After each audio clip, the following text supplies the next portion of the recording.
Problem solving आज हम समझते हैं दोस्तों, प्रॉब्लम सॉल्विंग क्या होता है, इसमें कितने स्ट्रेटजीज़ हैं सॉल्व करने के लिए एक प्रॉब्लम को, कितना तरह का प्रॉब्लम सॉल्विंग होता है, क्या मैथमेटिकल, सोशल और फिजिक्स के रिलेटेड प्रॉब्लम सॉल्विंग होता है या दूसरा भी प्रॉब्लम सॉल्विंग होता है, इसमें ऑब्स्टेकल्स क्या क्या आएंगे, प्रॉब्लम सॉल्विंग में रुकावटें क्या क्या किन किन चीज़ों से हैं, सारा हम डिटेल्स में एक एक करके कंप्लीट देखेंगे, जिसे हम लोग बोलते हैं problem solving. Problem solving is a mental process in psychology. ये साइकोलॉजी में एक मेंटल प्रोसेस माना जाता है, या कॉग्निटिव प्रोसेस भी हम लोग इसे बोल सकते हैं। मेंटल या कॉग्निटिव प्रोसेस भी आप इसे बोल सकते हैं, जिसमें ये आता है हम लोगों का प्रॉब्लम सॉल्विंग, यानी ब्रेन से रिलेटेड या सोच के जो हम लोग करते हैं, या कोई सा हमको परेशानी या प्रॉब्लम आ गया, हम लोग थिंकिंग लाकर कॉग्निटिव थिंकिंग उसे जो सॉल्व करते हैं, इसे हम लोग प्रॉब्लम सॉल्विंग बोलते हैं। Is a mental process in psychology, जिसे हम लोग मेंटल प्रोसेस इन साइकोलॉजी भी बोलते हैं। आगे देखते हैं, problem solving requires abstract thinking. Abstract thinking का मतलब है आपके पास एक एब्स्ट्रैक्ट थिंकिंग होना चाहिए। एब्स्ट्रैक्ट थिंकिंग का मतलब ये है कि अगर आपको एक टीचर ट्रायंगल समझा रहे हैं, ट्रायंगल बोलते ही आपके इमेज में एक ट्रायंगल का फिगर बन जाना चाहिए, जिसे हम लोग एब्स्ट्रैक्ट थिंकिंग। अभी आपको मान लीजिए आपके टीचर जो इंस्ट्रक्टर हैं, कोई स्टूडेंट को स्क्वायर समझा रहे हैं, ठीक है, और स्क्वायर का फिगर उसके सर्कल समझा रहे हैं, तो सर्कल उसके दिमाग में आ जाना चाहिए, जिसे हम लोग एब्स्ट्रैक्ट थिंकिंग बोलेंगे। वो व्हाइट बोर्ड पे बनाए नहीं, अभी वो बनाए नहीं, लेकिन उसके दिमाग में ये इमेज फॉर्मेशन हो जाने को एब्स्ट्रैक्ट थिंकिंग बोलते हैं, ठीक है। अभी एक कहानी किसी ने सुनाना शुरू किया कि 4 लोग जा रहे थे, उनमें से एक अच्छा आदमी था, एक आदमी बदमाश था, एक ऐसा था, एक वैसा था। तो आपके दिमाग में 4 आदमी का इमेज आ गया, जो इमेज आ गया उसे हम लोग एब्स्ट्रैक्ट थिंकिंग बोलते हैं, ठीक है। Problem solving requires abstract thinking, मतलब ये आपके अंदर एक एब्स्ट्रैक्ट थिंकिंग होना चाहिए जो कोई सा भी प्रॉब्लम को सॉल्व कर रहे हैं, ठीक है। फिर आगे हम देखते हैं the process starts with problem finding. सबसे पहले प्रोसेस जो शुरू होगा प्रॉब्लम सॉल्विंग का, क्या होगा ना सर, आपको प्रॉब्लम फाइंडिंग करना, कहाँ पे प्रॉब्लम रह गया। मान लीजिए कोई सा मशीन में प्रॉब्लम हो गया, मशीन बंद हो गया है, तो आपको सबसे पहले देखना होगा इतना बड़ा मशीन है, कहाँ पे प्रॉब्लम रह गया। प्रॉब्लम शेपिंग, शेपिंग मतलब सबसे पहले एक एक करके देखना है, अच्छा ये ठीक है, वो ठीक है, वो ठीक है, तो कहाँ गलती रहा, तो जो भी गलती होगा तो आपको नज़र में आ जाएगा एक एक करके। मान लीजिए 4 जगह पर आपको शक है, यहाँ भी मतलब कट सकता है, या कोई सा मशीन है वो जो जल गया है, कोई पार्ट्स जल गया है तो उसे चेंज करना है, तो आप एक एक करके चेक कर सकते हैं। जहाँ पे भी कोई फॉल्ट आएगा तो आप उसे बदल सकते हैं, जिसे शेपिंग बोलते हैं। शेपिंग मतलब आप उसे डिवाइड कर दे रहे हैं छोटे छोटे काम में, where the problem is discovered and simplified, ठीक है। जहाँ से कहाँ से फिर शुरू करना है और सिंप्लीफाई करना है, ये भी आपको समझना है। ये प्रॉब्लम का दूसरा पॉइंट में फिर हम देखते हैं जेनरेट पॉसिबल सॉल्यूशन। आपको जितना भी पॉसिबल सॉल्यूशन है सब में देखना पड़ेगा।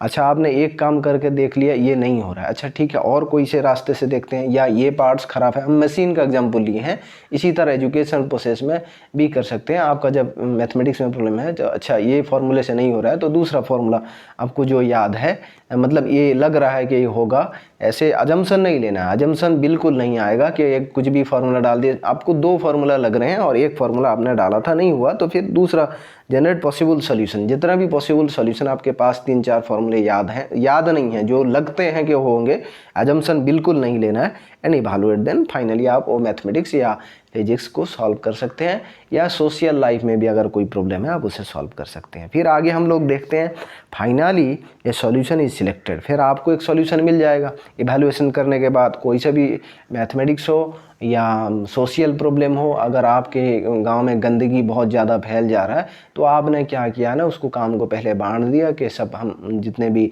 मुरब्बी लोग हैं गांव से, उनसे सारों से बात किया जाएगा। जब बात किया गया तो नहीं हुआ, तो फिर बोले कि आप नहीं, यंगर से बात करेंगे, जितने जो यंग जनरेशन, यंग बच्चे हैं, उनसे बात किया जाता है। तो फिर आपका सॉल्यूशन हो गया, यंग बच्चे राजी हो गए कि अच्छा ठीक है, हम काम कर लेंगे और हम सफाई कर लेंगे। तो ये बात जब सॉल्यूशन में पहुंचा एंड इम्प्लीमेंटेड, अब उसको इम्प्लीमेंट कर दिया गया। अच्छा ठीक है, सब आदमी, सब जो लड़के हैं या लड़कियां हैं, सुबह से 15 मिनट जो है सफाई करेंगे, जिसके वजह से हमारा सोसाइटी साफ़ रहेगा।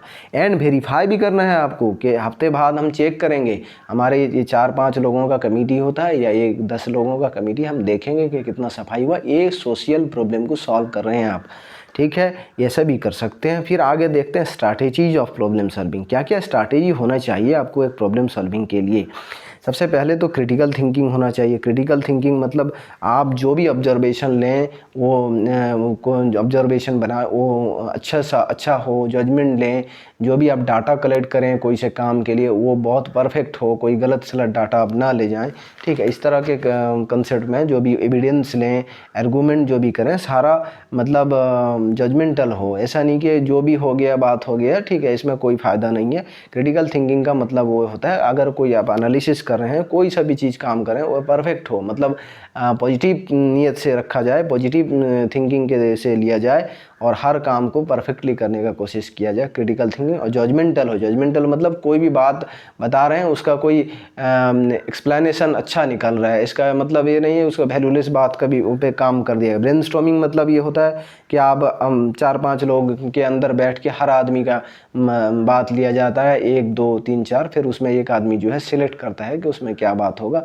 फिर उस पर डिस्कशन होता है, उसको काम में लगाया जाता है, जिसको हम ब्रेनस्टॉर्मिंग बोलते हैं, जो ग्रुप में बैठ के लोग एक बात को सिलेक्ट करते हैं। एब्स्ट्रैक्ट थिंकिंग हमने अभी समझा। टीचर जब आपको कोई सा भी फार्मूला या कोई सा भी मैथमेटिक्स का बताते हैं या ट्रायंगल बताते हैं, आपके दिमाग में एक ट्रायंगल का इमेज बन जाता है। अच्छा, ये मान लीजिए आपको सर्कल बताते हैं तो सर्कल का इमेज बन जाता है, ठीक है। आपको जो भी चीज़ है, कोई सा भी मैथमेटिक्स हो, फिजिक्स हो, केमिस्ट्री हो, फिगर बेंजीन बताते हैं तो आपका बेंजीन का फिगर बन जाता है, या आपका रेजिस्टेंस कनेक्टेड इन पैरेलल या सीरीज बताते हैं तो आपके दिमाग में फिगर बनता है, जिसे हम लोग एब्स्ट्रैक्ट थिंकिंग बोलते हैं। फिर आता है trial and error. Trial and error में क्या होगा ना, एक जो भी आदमी है प्रॉब्लम को सॉल्व करने के लिए बहुत बार ट्राई करे, एरर होगा कुछ 2-3 बार एरर, जिसे हम लोग Thorndike trial and error theory बोलते हैं, जिन्होंने एक कैट को क्या किया था ना, एक पिंजरे में बंद करके सामने मछली रखा था और वो लीवर वो बटन को दबाते दबाते खोल रही थी। हमने बात की है ट्रायल एरर पे। Trial error, divide and conquer. एक प्रॉब्लम को कॉन्कर, डिवाइड मतलब तोड़ देना है टुकड़े टुकड़े में। अगर बहुत बड़ा प्रॉब्लम है तो कैसे छोटा छोटे पार्ट्स में डिवाइड किया जाए और हर काम को अलग आदमी से या हर काम को अलग ढंग से किया जाए, जिसकी वजह से प्रॉब्लम सॉल्व हो जाए। हम लोग ये प्रॉब्लम का स्ट्रैटेजी पढ़ रहे हैं, ठीक है। फिर आगे देखते हैं इंसाइट। मान लीजिए कोई सा बात आपको याद था, अभी प्रॉब्लम कर रहे हैं, याद आ गया, तो उससे भी एक प्रॉब्लम बहुत अच्छा हो जाता है सॉल्व। और रूट कॉज ऑफ एनालिसिस, मान लीजिए आप चाहते हैं कि ये प्रॉब्लम दोबारा ना खड़ा हो, तो उसका रूट कॉज आपको ढूंढना पड़ेगा कि इसमें रूट कॉज कहाँ रह गया, कहाँ गलती रह गया जिसकी वजह से ये प्रॉब्लम खड़ा हो गया है। रूट कॉज को आपको सबसे पहले सॉल्व करना होगा, फिर उसके बाद आप प्रॉब्लम सॉल्व करेंगे, ठीक है। फिर आगे देखते हैं टाइप्स ऑफ प्रॉब्लम सॉल्विंग, कितने तरह का प्रॉब्लम सॉल्विंग हो सकता है। अच्छा, फिर हम लोग देख रहे हैं टाइप्स ऑफ प्रॉब्लम सॉल्विंग में सबसे पॉलिटिकल प्रॉब्लम सॉल्विंग हो सकता है। पॉलिटिक्स में भी अगर कोई प्रॉब्लम हो रहा है बहुत सारा, तो जो लीडर होते हैं वो प्रॉब्लम को सॉल्व करते हैं, इसे पॉलिटिकल प्रॉब्लम सॉल्विंग बोला जाएगा। जब प्रॉब्लम सॉल्विंग, यहाँ पे गलती से पॉलिटिकल लिख दिया गया है। प्रॉब्लम सॉल्विंग इन इलेक्ट्रॉनिक्स भी हो सकता है, कोई सा भी इलेक्ट्रॉनिक्स काम कर रहे हैं और अगर वहाँ पे कोई फॉल्ट नज़र आ गया तो उसमें भी आपको सॉल्व करने को प्रॉब्लम सॉल्विंग इन इलेक्ट्रॉनिक्स बोल सकते हैं। प्रॉब्लम सॉल्विंग इन इलेक्ट्रॉनिक्स हो गया। फिर आगे हम लोग देखते हैं मैथमेटिकल प्रॉब्लम सॉल्विंग भी हो सकता है, या इसे हम लोग फिजिक्स प्रॉब्लम सॉल्विंग बोल सकते हैं, या केमिस्ट्री का प्रॉब्लम सॉल्विंग बोल सकते हैं, ठीक है, ऐसे तरह का बोल सकते हैं, या इकोनॉमिक्स प्रॉब्लम सॉल्विंग बोल सकते हैं, मैनेजमेंट अकाउंटिंग प्रॉब्लम सॉल्विंग भी बोल सकते हैं। फिर आगे देखते हैं सोशल प्रॉब्लम सॉल्विंग। सोशल, आपके सोसाइटी में कोई सा भी प्रॉब्लम होता है और आप मिलके या कुछ करके उसको सॉल्व करते हैं, इसे सोशल प्रॉब्लम सॉल्विंग बोला जाएगा। फिर आगे देखते हैं प्रॉब्लम सॉल्विंग फॉर इनोवेशंस। कुछ आपके पास नया आइडिया आया है, उसमें बहुत सारे प्रॉब्लम खड़े हो गए हैं।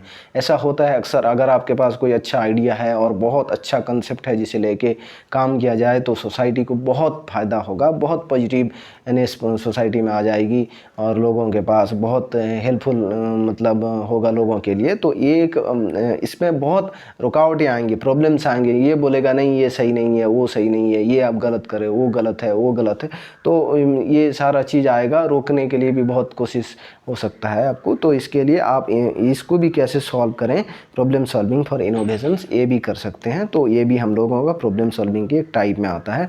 फिर देखते हैं गेम्स एंड चेस। अगर आप कोई सा गेम्स खेल रहे हैं या चेस खेल रहे हैं, उसमें भी कोई प्रॉब्लम होता है तो आप सॉल्व करते हैं, जिसे गेम एंड चेस का प्रॉब्लम सॉल्विंग बोल सकते हैं। फिर कैलकुलेशन, राइटिंग एंड रीडिंग। कोई बच्चा राइटिंग में नहीं लिख पाता है, वो सोचेगा कि कैसे मैं अच्छा हैंड राइटिंग बना सकता हूँ, मेरा जो राइटिंग है बहुत ख़राब हो गया है, तो कैसे ये अच्छा बन जाए। तो फिर वो अपने आप को सोच के जो भी प्रॉब्लम के स्ट्रैटेजी के तहत अपने आप को बांट के काम को ऐसे ऐसे मुझे लिखना है, ऐसे ऐसे करना है, या रीडिंग में भी उसे अगर दिक्कत आती है तो उसको भी सॉल्व करने को बोलेंगे हम लोग, एक तरह का प्रॉब्लम सॉल्विंग। कैलकुलेशन में भी बहुत बच्चों का प्रॉब्लम होता है, जो छोटा छोटा कैलकुलेशन कर कर कर करके अपने प्रैक्टिस को बढ़ाते हैं, और हर तरह का जो भी जहाँ पे फॉल्ट हो, मतलब कोई सा भी मैथमेटिक्स का प्रॉब्लम वो नहीं कर पाते हैं, कैलकुलेशन में प्रॉब्लम होता है, तो उसी तरह का जैसे डॉट हो गया में ऐड करना हो गया, 5.6 को लेकर 7.302 को ऐड करना है, तो वो ऐड करने में प्रॉब्लम, या मल्टीप्लाई करने में प्रॉब्लम होता है। जो मान लीजिए 8-9 के बच्चे हैं तो ऐसे भी वो कर सकते हैं, कैलकुलेशन को भी प्रॉब्लम सॉल्विंग कर सकते हैं। फिर आपने ऑब्स्टेकल्स इन प्रॉब्लम सॉल्विंग याद रखना, ये बहुत इंपॉर्टेंट कंसेप्ट है। क्या क्या प्रॉब्लम सॉल्विंग में रुकावटें होंगी प्रॉब्लम सॉल्विंग में? सबसे पहली बात तो आएगी अजम्पशंस और इलेवेंट। आप अजम्पशन बिल्कुल नहीं करेंगे, कोई सा भी मैथमेटिक्स प्रॉब्लम कर रहे हैं, फिजिक्स कर रहे हैं, सोशियल कर रहे हैं, यहाँ पे अजम्पशन नहीं लगाया जाए। अजम्पशन मतलब आपको एक फार्मूला है, ये हो सकता है शायद, ऐसे सोच के अगर आपने लगा दिया तो कुछ फ़ायदा नहीं है। आपको पता होना चाहिए ये दो प्रॉब्लम से एक होगा, एक लगाएं या दूसरा लगाएं, लेकिन अजम्पशन बिल्कुल काम नहीं करेगा आपका। इरेलेवेंट और मिसलीडिंग इन्फॉर्मेशन, अगर आपने कहीं से डाटा कलेक्ट किया है वो रिलेवेंट नहीं है या मिसलीडिंग है, गलत सलत है, तो आपका प्रॉब्लम जो है बिगड़ जाएगा और सॉल्व नहीं होगा। ठीक है, ये हम लोगों का प्रॉब्लम सॉल्विंग का बहुत इंपॉर्टेंट में, जिसे ऑब्स्टेकल बोलते हैं। ठीक है, फिर आगे हम लोग देखते हैं, आपको अजम्पशन और इरेलेवेंट इन्फॉर्मेशन नहीं लेना है, या मिसलीडिंग इन्फॉर्मेशन प्रॉब्लम को सॉल्व करते वक्त नहीं लेना है। फिर आगे देखते हैं जॉर्ज पोलिया, ये जो हैं father of modern problem solving इन्हें बोला जाता है। लास्ट में हम लोग देख रहे हैं जॉर्ज पोलिया को हम लोग बोलते हैं, जॉर्ज पोलिया इनका नाम है, इनको हम father of modern problem solving भी बोलते हैं। ये एक मैथमेटिशियन हैं जो जिन्होंने प्रॉब्लम सॉल्विंग का बहुत सारा कंसेप्ट में समझाया था, इन्हें father of modern problem solving भी कहते हैं। आज कंप्लीट हो गया।